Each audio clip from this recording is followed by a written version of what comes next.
bagaimana mengelola dana 10 miliar oleh RT dan RW. Pertama tadi pertanyaannya, bagaimana meyakinkan agar masyarakat tidak masuk penjara? Selalu otaknya bagaimana masyarakat tidak masuk penjara? Bagaimana pertanyaannya kalau mereka berhasil membantu rakyat miskin, dianggap membodohi? Saya pikir itu tidak punya hati. Karena konstitusi kita mengatakan bantulah mereka yang sulit sekali hidupnya. Saya harus jelaskan, kadang-kadang kami ini memang suka ketawa juga. Seolah-olah kami ini gak suka orang miskin, benci orang miskin. Tadi pasangan nomor 1 mengatakan mau kasih 400.000 per bulan. Itu terlalu kecil Bapak. Karena kami berikan anak SMA saja 600.000.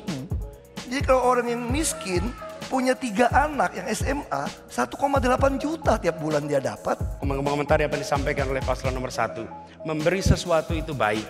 Itu baik. Tapi yang tidak kalah penting, memberikan harga diri, percaya diri bahwa mereka sejahtera bukan karena cash transfer.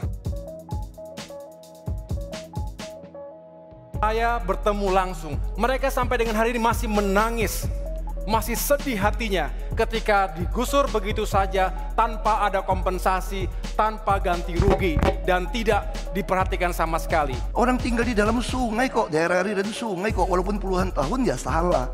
Sebagai orang tua ya tidak menghukum mereka. Kita pindahkan tempat yang lebih layak.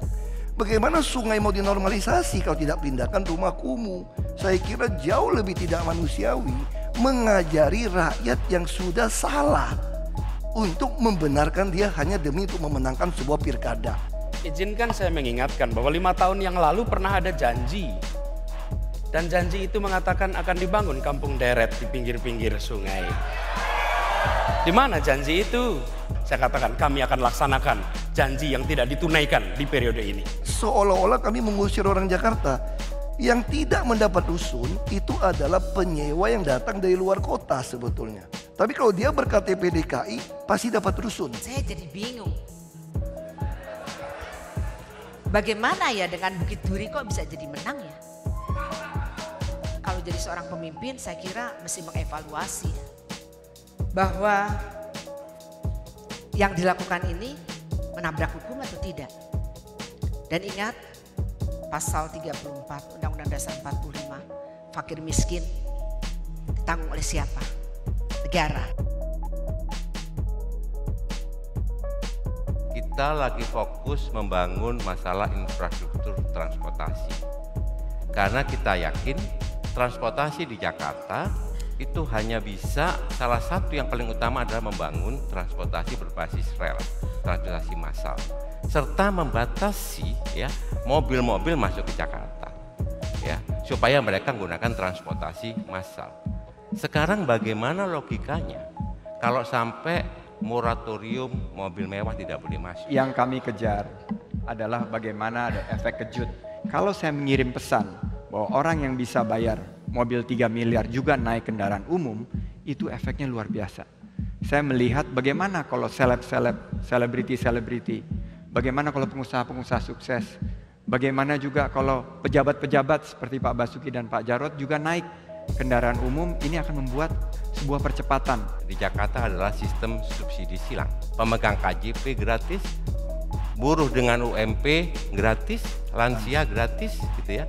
Jadi ini adalah hasil dari apa yang kita kumpulkan dari pajak. Pajak yang didapat dari mobil-mobil mewah tadi. Ingat, gedung-gedung beton-beton ini hanyalah benda mati. Jakarta rohnya adalah manusia dan warganya. Sistem ruang kehidupan merupakan tempat interaksi antara manusia, lingkungan, dan semua sarana prasarana yang tersedia di dalamnya. Dengan demikian, jangan hanya kita membangun badannya, tetapi bangunlah jiwa kota ini, Jakarta, untuk Indonesia. Kita bisa kalau kita bersatu, kreatif, dan juga dengan akal nurani dan hati nurani yang baik. Insya Allah. Kebijakan kami, apapun yang dipikirkan, dirancang, dianggarkan, harus membuat penuh otak, perut, dan dompet warga DKI. Nah, di sinilah perbedaannya. Pasangan ini mengatakan kami hanya membangun fisik, jembatan, segala macam. Bukan, karena kami ingin memperbaiki orang. Orang bagaimana mau sekolah, gimana mau beribadah, kalau tempatnya banjir sampai 3 minggu.